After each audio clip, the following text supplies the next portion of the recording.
Male Fighter of the Year. I have chosen 5, and 5 are all champions. If you're going to be the best in the world, you got to be a champion, in my opinion.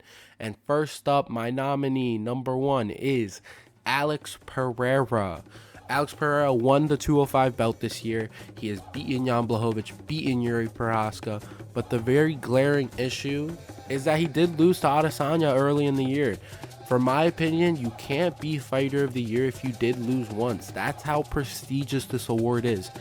Alex Pereira still is one of the best fighters in the 205 division, one of the best fighters in the UFC. So let's not give credit where credit's not due. He deserves at least a nominee on this list.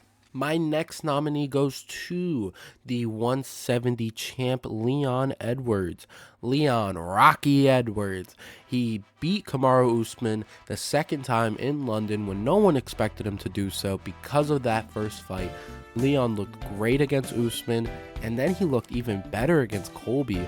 Better than what anyone has looked against Colby. To beat Colby, you usually have to brawl it out, or you have to somehow luck in a decision, but with Leon, he beat the brakes off of him, and people call it a boring fight, but I think it's just because Leon really outsmarted him and got him to such an extent that all of Colby's fans even turned on him. That is wonderful fighting if you ask me. Leon definitely deserves a nominee in this list, and Leon definitely deserves Male Fighter of the Year nominee, not the winner, sadly. Another nominee of mine, we go all the way down to the 125 division, and we have Alexandre Pantoja. Pantoja looked amazing this year, beating Brandon Moreno, one of the flyweight goats. I mean, when you're talking about most achieved 125ers, you have to talk about Brandon Moreno, and you have to talk about the 4 fights with Figgy. Brandon looked great. It was a split decision, but Pantoja still got it.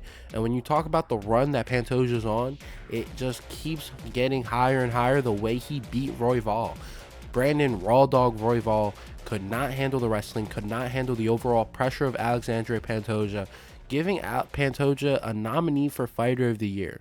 Now, my runner-up for Male Fighter of the Year goes to Islam Makhachev. Makhachev has beaten Volkanovski twice in the year.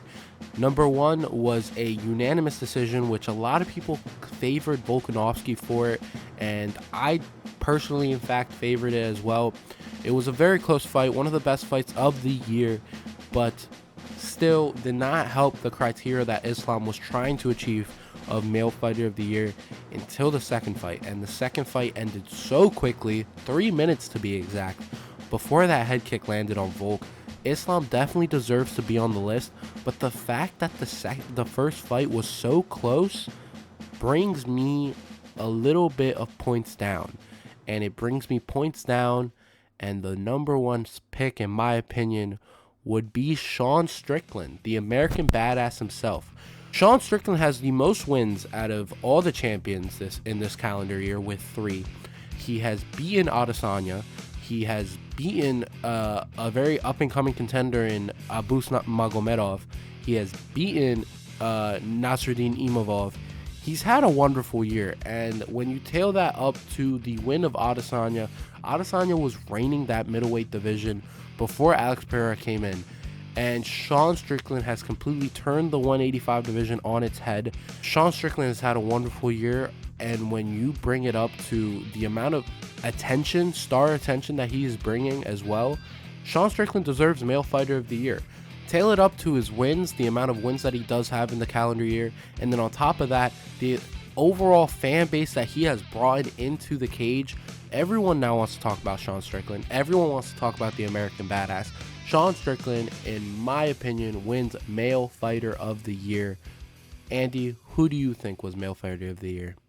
Rounding out my Men's Fighter of the Year, I'm going to start with a low-key one, and it's Benoit God of War Sambani.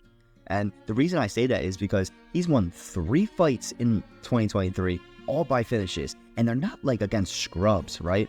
We're talking Thiago Moises. We're talking about Matt Steamroller Frivola. And we're also talking about Bonfim. Anthony is already a star, and he is going to continue being that star, but he's not that top fighter yet. He hasn't done it, like I said in other videos, with substance. There's no titles that he's winning. There's nothing like that right now. So It's a very low-key pick, but he rounds out my top 3. Benoit, God of War, no better name, just fit the name of this killer. And for my second ranked men's fighter of the year, it is Leon Rocky Edwards. And the reason for that is very simple. Anytime that you can fight against Usman and that top ranked fighter in your division, you're gonna be somewhat on this list. And not only did he fight him, beat him with a head kick, bang, but then he comes into this here, defends it against him, against all odds, in his own home country, which is crazy, and then goes on to make this Colby fight look like it's a sparring session. And when you dive deep into Leon, you see the clinches are crazy with the elbows, the low kicks are beautiful, the spacing is technical, and his striking is one of one. And that's why Leon deserves to be that either top fighter of the year or the second top fighter of the year. And for me, there's no other top fighter than Shan Strickland. And the reason being, he has mauled his way to the top. I'm pretty sure he has 3 wins this year, all against top-ranked guys. You got a boost. You got, of course, the underdog story against Izzy. And against all odds, I remember he was a plus 600 underdog against Israel Adesanya, and then absolutely made him look as though it was his first fight in the UFC. And he is my top fighter of the year. I believe he should be everyone's top male fighter of the year because he is, I don't know what he does with the Philly guard, and it's so adjusted.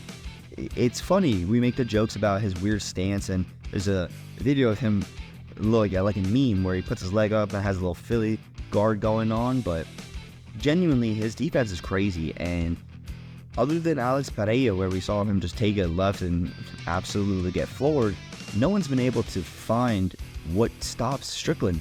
And he deserves to be that top fighter, and that's why he is my top fighter of the year. So if you guys made it this far, we want to know what you guys think. Like, comment what fighters should have been on this, what fighters do we need to talk about, anything like that. But make sure you guys like, subscribe, ring the bell so you never miss any part of video of the series.